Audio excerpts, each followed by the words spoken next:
సంగారెడ్డి జిల్లా పటాన్చెరు నియోజకవర్గం తెల్లపూర్ మున్సిపాలిటీ పరిధిలోని ఉస్మాన్ నగర్లో ఘనంగా బోనాల పండుగ జరిగింది. కాంగ్రెస్ నేతల ఆధ్వర్యంలో ఘనంగా బోనాల పండుగ వేడుకలు నిర్వహించారు.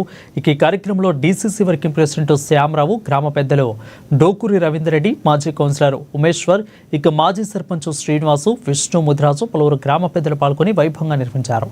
ఊర్లో అందరం కలిసిమెలిసి కులమతాలకు అతీతంగా అన్ని పండుగలు ఘనంగా జరుపుకుంటామని వారు అన్నారు. గాలిపోతున్న బోనాలు కూడా అందరం ఇలానే కలిసి చేసి అందరూ కూడా మహిళలు కూడా కొంత ఇంటి నుండి బోనాలకు సంబంధించిన వస్తువులు తీసుకొని గంపలు పెట్టుకొని అందరూ కూడా కలిసిమెలిసి అందరం రావాలి. ఇదే గ్రామ అందరూ మనం కలిసి మరి ఊరేగింపుగా తీసుకెళ్ళి మరి గాలిపోచమ్మ ఆధ్వర్యంలో మరి అక్కడ టెంపుల్ ముందు మరి అక్కడ ఉంటుంది. మన ఒక ప్లేస్లో కూర్చొని అందరం కూడా కోటలో కూర్చొని అందరం చేస్తే చాలా బాగుంటుంది. ఇంత బాగుందంటే ఇలా చాలా సంతోషం ఉంది.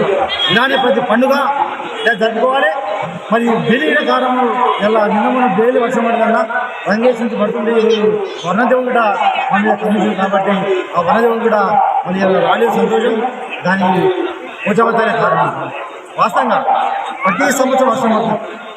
మరి ఈ ఒక చిన్న నుంచి పడిపోయింది అంటే సంప్రదాయం మరి గ్రామానికి అందరూ కూడా మరి ఆ రోజు